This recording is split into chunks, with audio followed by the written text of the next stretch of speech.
Hello दोस्तों, मैं विकास स्वागत करता हूं आपका आरएस क्लासेस पर। और हमने पिछले सभी क्लासेस में इनवर्स ट्रिग्नोमेट्री पूरी तरीके से ख़त्म कर लिए, जिसके अंदर तकरीबन मान के चलिए कि आपके 5 नंबर जो आपके बोर्ड एग्जाम्स में इंपॉर्टेंट होंगे वह सभी कंप्लीट हो चुके हैं और 5 नंबर हमारी पॉकेट के अंदर है। ठीक, तो आज हम एक नया चैप्टर पढ़ने वाला है, आव्यूह। आव्यूह मतलब मैट्रिक्स। ठीक, ये बिल्कुल नया चैप्टर रहने वाला है, इसका पिछले चैप्टर से कोई भी ताल्लुकात नहीं है। अगर वो आपको समझ में नहीं आया है तो उस वीडियो को बार बार देखें, ठीक है, समझने का प्रयास करें, क्योंकि ये चैप्टर बिल्कुल अलग है। उसका इन्वर्स का और मैट्रिक्स का कोई भी कोई रिलेशन नहीं है। ठीक, इस पार्ट के अंदर थोड़ी सी थ्योरी रह सकती है। ठीक है, उसे हम पढ़ेंगे, उसके बाद हम एक्सरसाइज करेंगे। उसके बाद जैसे जैसे आप देखेंगे 3.1, 3.2, 3.3, जैसे जैसे हमें ज़रूरत पड़ेगी जिस प्रकार के थ्योरीज की, जिन प्रॉपर्टीज़ की, सूत्र तो इसमें बहुत कम होता है। ठीक, जिन प्रॉपर्टीज़ की जरूरत पड़ेगी वो उस प्रकार हम देख लेंगे कि जैसे 3.1 में क्या आने वाला है वो देख लेंगे, 3.2 में क्या आने वाला है वो देख लेंगे। तो धीरे धीरे पढ़ेंगे। चलिए शुरू करते हैं। आपको सामने दिया होगा आव्यूह। ठीक, आव्यूह का मतलब क्या होता है? मैट्रिक्स। और मैट्रिक्स का जो फॉर्मेशन होता है वो होता है आयताकार। ठीक, और वर्गाकार भी हो सकता है कुछ इस प्रकार। ये दो ही फॉर्मेशन होते हैं। ठीक, और आयताकार वर्गाकार किस प्रकार होते हैं, इसके अंदर क्या होती है वो हम धीरे धीरे पढ़ेंगे।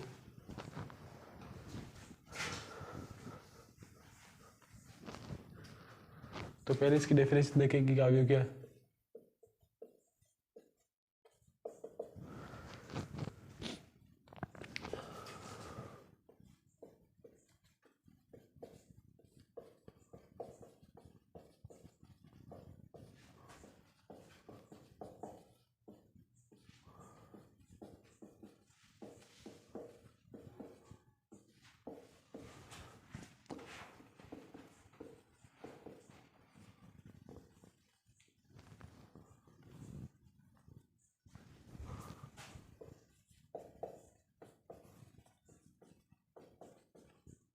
ठीक है दोस्तों, ये सामने लिखा गया क्या कि फलनों या संख्याओं का आयताकार व वर्गाकार क्रम विन्यास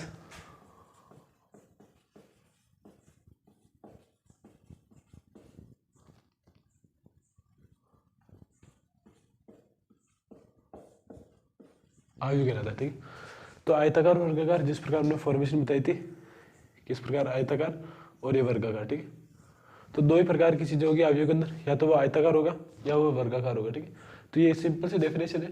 इसके अंदर इस प्रकार के एलिमेंट हो सकते हैं कि 2, 3, 4, 5, 6, 7, पी, क्यू और एक्स और वाई। ठीक है, कुछ भी हो सकते हैं। ठीक है, तो हम धीरे धीरे पढ़ेंगे कि सभी क्या होते हैं। तो आपने डेफिनेशन लिख ली होगी। तो डेफिनेशन के बाद इसके कुछ बेसिक्स रूल्स और इनकी क्या क्या कहते हैं। ठीक है, ये मान लीजिए कोई जो इसे लिखते हैं। ठीक है, इस हमेशा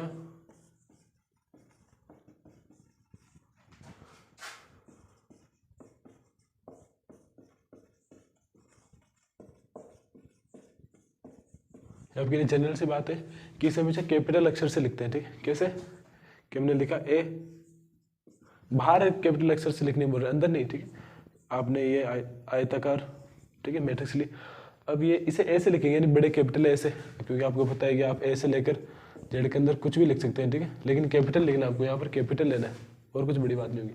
इसके अंदर किस प्रकार हो गए, मान लीजिए आपने 3, 4, 6, 4, 5 और 7 मान लीजिए। ठीक है, आपने ऐसी फॉर्मेशन मानी, तो आप क्या करेंगे, जो ये होगी इसे आप पंक्ति मानेंगे। ठीक है, पंक्ति, जो ये कह सकते हैं कि क्षितिज होगी उसे आप पंक्ति मान लेंगे, और जो ऊर्ध्वाधर होगी उसे स्तंभ मान लेंगे। ठीक, वो होता है स्तंभ। यानी आपके पंक्ति कितनी है, स्तंभ कितने, उसे आप क्रम कहेंगे। ठीक, क्रम क्या होता है कि क्रम यहाँ पर रहेगा कि इसमें कितनी पंक्ति है आपको पता है। इसका क्रम जो रहता है वो m इंटू एन रहता है। ठीक, क्रम क्या रहता है, m इंटू एन। तो अब लिख लेगा आप m इंटू एन, ये आपका क्रम है m इंटू एन। ठीक, अब आपको पता कैसे चलेगा कि क्रम क्या होता है। ठीक, क्रम काफ़ी सारे हो सकते हैं, यानी मान लीजिए कि कोई क्रम 1 गुणा 2 है, 2 गुणा 3 भी रह सकता है, 3 गुणा 4 भी रह सकता है। ठीक, 3 गुणा 2, 3 गुणा 4, कुछ भी। लेकिन हमें कैसे पता चलेगा कि क्या क्रम क्या कहना चाहता है। ठीक है, जो यहाँ पर m होंगे वो होगी पंक्ति। ठीक है, और n होंगे स्तंभ। तो अभी जो सामने लिखी गई उसका क्रम क्या होगा, हमारे पास 2 पंक्तियां हैं और स्तंभ 3 है, तो इसका क्रम होगा 2/3। ठीक है, इससे आप इसके अंदर अवयव क्या है वो भी ज्ञात कर सकते हैं। ठीक है, तो आप यहाँ पर लिखे एक छोटी सी अवयवों की संख्या क्या होगी, m × n। बस ये की चीज रखनी, क्रम क्या है m × n, अवयवों की जो संख्या होगी वो भी m × n होगी। ठीक है, जैसे इसमें 1 2 3 4 5 6 अवयव है, तो कैसे ज्ञात किया हमने, 2 × 3 = 6, तो अवयवों की संख्या भी 6 होगी। ठीक है, तो आगे बढ़ते हैं और क्या क्या इंपॉर्टेंट इसके लिए।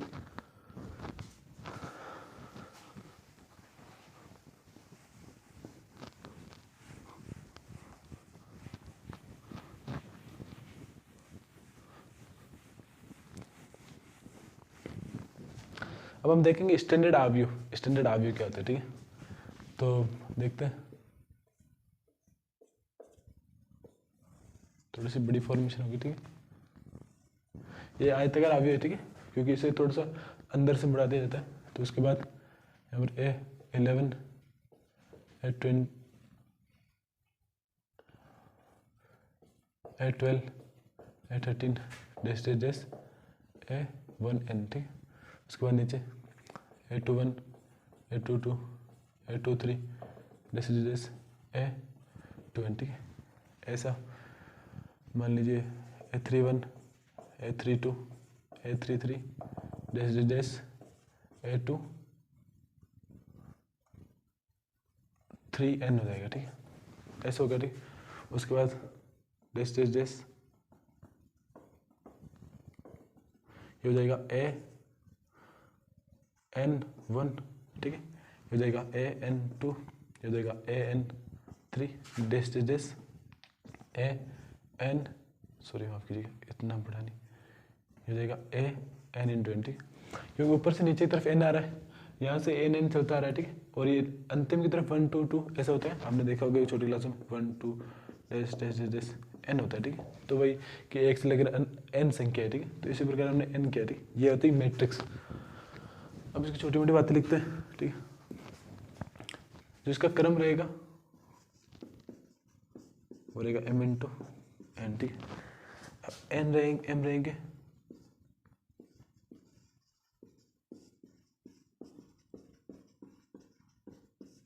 m रहेगी पंक्ति की संख्या, n रहेगी स्तंभ की संख्या। ठीक है, n रहेगी स्तंभ की संख्या, m रहेगी पंक्ति की संख्या। ठीक है, और जो अवयव रहेंगे, अवयवों की संख्या मान लीजिए, अवयवों की संख्या रहेगी m × n। तो बस अभी जो हम नॉर्मली पढ़ रहे हैं उसके अंदर यही आपको बातें याद रखनी है। ठीक है, उसके अलावा एक और इसका स्टैंडर्ड रूप है वो भी हम लिखा देते हैं। ठीक है, जो यहाँ पर ये 1 1 लिखा हुआ है। ठीक है, वो अक्सर है, या कह सकते हैं कि वो पद शब्द रहेगा। ठीक है, या अक्सर, या कह सकते हैं वर्ड रहेगा। तो ये क्या रहेगा, पहला स्तंभ पहली पंक्ति का ये अवयव है। ठीक है, अवयव कहते हैं इसे। ठीक, यानी पहली पंक्ति पहला स्तंभ, इसे किस प्रकार पढ़ेंगे, पहली पंक्ति दूसरा स्तंभ। ठीक है, पहली पंक्ति तीसरा स्तंभ। ठीक है, इस प्रकार पढ़ते हैं। तो जो पंक्ति की संख्या रहेगी उसे आप लिखेंगे I से। ठीक है, और जो स्तंभ की संख्या रहेगी उसे आप लिखेंगे J से। तो कोई भी मैट्रिक्स होगी उसे इस प्रकार से भी लिख सकते हैं, जैसे कि AIJ। ठीक, इस प्रकार से लिख सकते हैं। तो अब इसमें के अंदर जो भी शब्द लिखेंगे वो आपको आ जाएगा। ठीक है, और वो होगा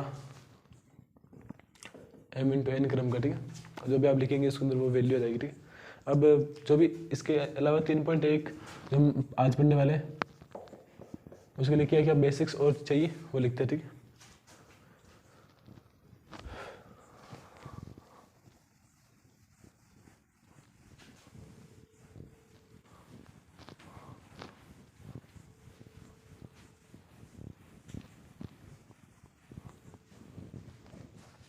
तो अब हम अवयवों के छोटे मोटे प्रकार देखने वाले हैं कि कौन कौन से प्रकार रहेंगे। ठीक है, क्योंकि वो काफ़ी इंपॉर्टेंट रहेगा आपके लिए।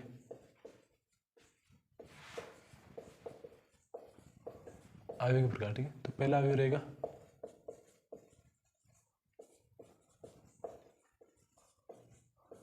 स्तंभ अवयव। स्तंभ अवयव से आप क्या समझ रहे हैं, यानी जिसके अंदर सिर्फ स्तंभ होगा, यानी पंक्ति नहीं होगी, मान सकते हैं, ठीक है। जैसे आयताकार अवयव रहेगा, तो काफ़ी सारे अवयव रहेंगे जिसके अंदर, जो पहला है हमारा, तो इसका तात्पर्य ये है कि स्तंभ अवयव क्या होता है, ठीक है, जिसके अंदर सिर्फ स्तंभ रहेगा। यानी डेफिनेशन आपको हम नहीं लिखा रहे, ठीक है, आप एग्जाम्पल से समझ सकते हैं। इसके अंदर आप डायग्राम लिखेंगे, सीधा ऐसे लिखेंगे, यानी जिसके अंदर सिर्फ स्तंभ होगा, ठीक है, यानी मान लीजिए 3 4 5, ठीक है।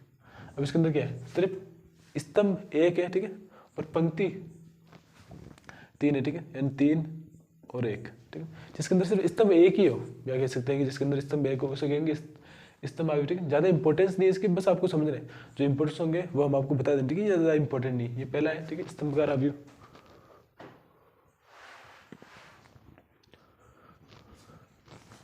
इसमें छोटा सा लिख सकते हैं आप, केवल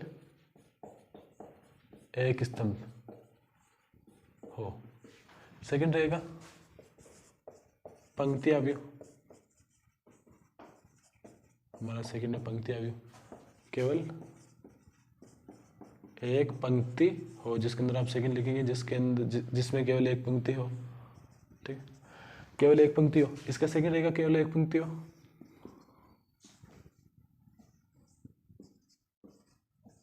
ये रहेगा, ठीक है। इसके अंदर पंक्ति तो एक रहेगी और स्तंभ 3 रहेंगे, ठीक है, तो 3 स्तंभ है, पंक्ति एक है, ये इसका क्रम हो जाएगा, ठीक है। क्रम इसका भी देख लेते हैं हम, क्रम रहेगा 1 × 3, और अवयव रहेंगे जो रहेंगे 1 × 3 यानी 3, ये आंसर रहेगा हमारा। छोटा सा बस हमने क्वेश्चन किया, ठीक है। सेकंड था हमारा ये। उसके बाद रहेगी वर्ग अवयव, इसे भी मिटा लेते हैं। थर्ड रहेगी वर्ग अवयव।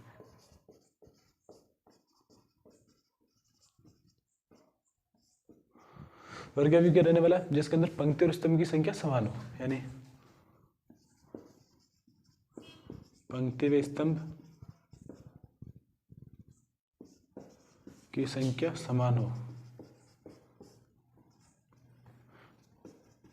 ज़्यादा जनरली आवश्यकता नहीं है इस प्रकार की डेफिनेशन की, क्योंकि जब जो भी इंपॉर्टेंट होगी वो आपको बता दी जाएगी, ठीक है। ये ज़्यादा इंपॉर्टेंस नहीं है, बस हमें पढ़ना है, हमें नॉलेज होगी किस प्रकार की चीज़ें हो रही है, ठीक है। तो ये ए बराबर स्तंभकार अवयव रहेगा, जिसके अंदर 3 4 5 और 6 मान लीजिए, जहाँ पर 2 × 2 इसका क्रम रहेगा। यहाँ पर पंक्ति की संख्या भी 2 है, ठीक है, और अवयव की संख्या भी 2 है, ये इंपॉर्टेंस है। बस तीनों एक बार देख लेना, आपको स्क्रीनशॉट लेकर आपको अच्छे से नोट्स बनाने ले। बस ये मेरी पहली स्लाइड खत्म हुई।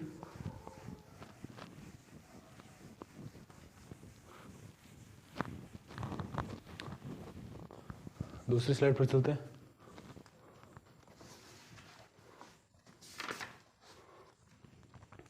अब रहेगा विकर्ण अवयव।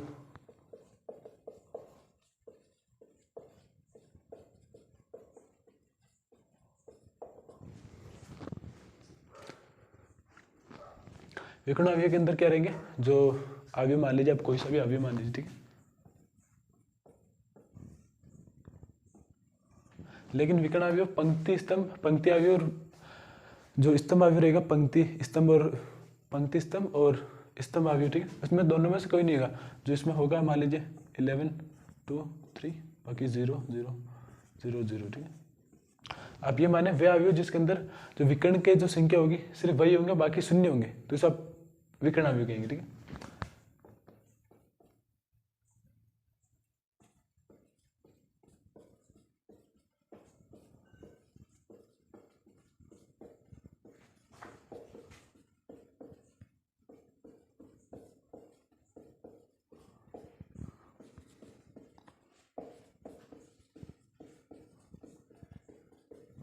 ठीक है, वे अवयव, आप ये छोटी सी डेफिनेशन हमने अपने हिसाब से सुनी, वे अवयव जिसके अंदर विकर्ण के अलावा बाकी सभी अवयव शून्य होंगे, तो इसे विकर्ण अवयव कहेंगे, ठीक है।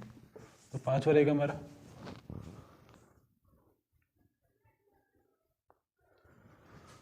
रहेगा दिश अवयव।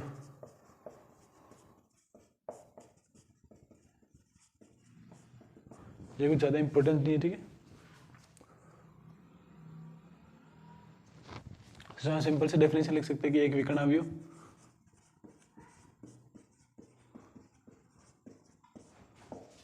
दिश अवयव होता है, ठीक है। बस जो कि जो इसमें एग्जाम्पल है वो कवर इसमें लिख सकते हैं आप, कैसे 1 2 3, बाकी लगे 0 0 0 और 0। ठीक है।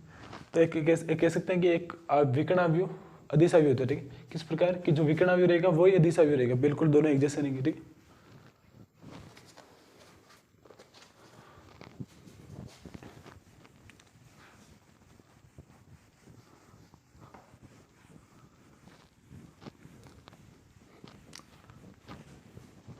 अब आएगी आपके लिए इंपॉर्टेंट चीज,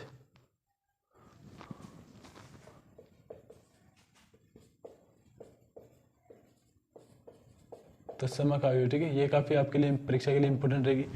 ये इनपुट 1 से लेकर जब तक आपकी अवयव खत्म नहीं हो जाती और जब तक जो इसे कहते हैं डिटरमिनेंट सारणी खत्म नहीं होती तब तक आपके लिए काम में आने हो जाती है। तो इसका एग्जाम्पल याद रखना है, ठीक है। वे अवयव थोड़े से लिख ले, विकर्ण लेके, ठीक है। वे विकर्ण अवयव जहां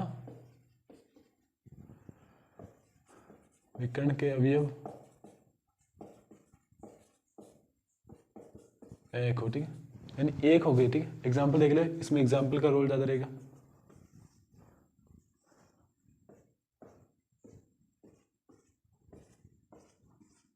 ठीक है, ये 3x3 का एक आइडेंटिटी मैट्रिक्स थी, इंग्लिश में से आइडेंटिटी कहते हैं। और 2 के लिए क्या होगा, ये 2x2 मैट्रिक्स के लिए तत्समक अवयव रहेगा, ठीक है। तत्समक अवयव से कहेंगे जिससे अगर आप किसी चीज को गुणा करोगे तो उस पर कोई फर्क नहीं पड़ेगा, ठीक है। तो इसे दोनों को आप याद रखें, ये इसके अंदर ये काम में नहीं आते, ठीक है। जैसे आप कहोगे कि 2/3 क्रम और 3x2 क्रम, इनमें भी आप लिख सकते हैं, ठीक है, लेकिन ज्यादा काम में नहीं आएंगे। सिर्फ वर्गाकार और आयताकार मैट्रिक्स में इसकी वैल्यू रहेगी। अब 2-3 बिल्कुल ही सरल से होंगे। एक रहने वाला शून्य मैट्रिक्स,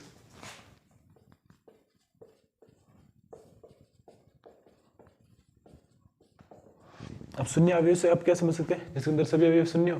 बहुत इजी है आपके लिए, तो याद करना भी, या कह सकते हैं इसे याद ही नहीं करना पड़ेगा, याद रहेगा ये तो बिल्कुल। क्रम लिखे आप साथ साथ 2/2 तो इसमें रहेगा कि शून्य अवयव वह अवयव जिसके अंदर सभी अवयव शून्य हो, ठीक है, उसे शून्य अवयव कहेंगे।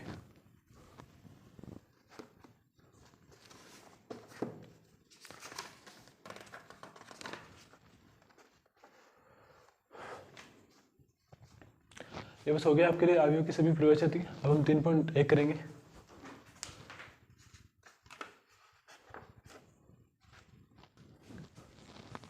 दो, 5, 19, 7, ठीक है। ये क्वेश्चन नंबर फर्स्ट रहेगा आपके लिए।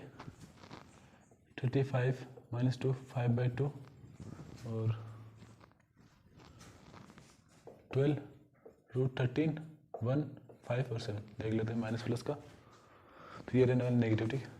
इसके अंदर 2-3 क्वेश्चन रहेंगे, ठीक है। ये एक ही क्वेश्चन नहीं है, ये 3.1 का पहला क्वेश्चन रहेगा, ठीक है। ये आज के लिए लास्ट क्वेश्चन रहेगा हमारा, पहला और आखिरी। तो इसमें क्या करना है, एक तो इसका क्रम बताना है, ठीक है, रहेगा। तो इसका क्रम रहेगा कितना, 4x4, ठीक है। अवयवों की संख्या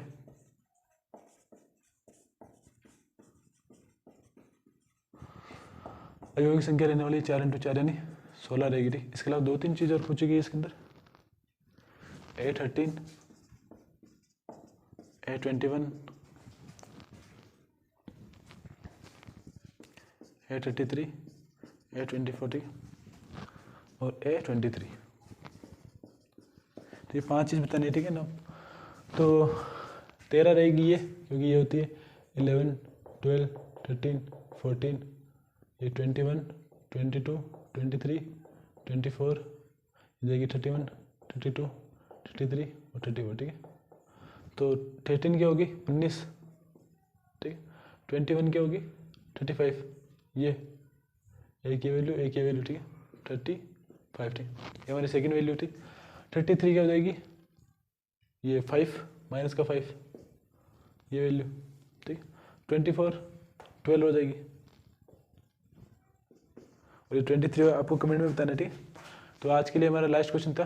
तो अगर आपको वीडियो अच्छी लगी तो वीडियो को लाइक करें, शेयर करें, चैनल को सब्सक्राइब करें।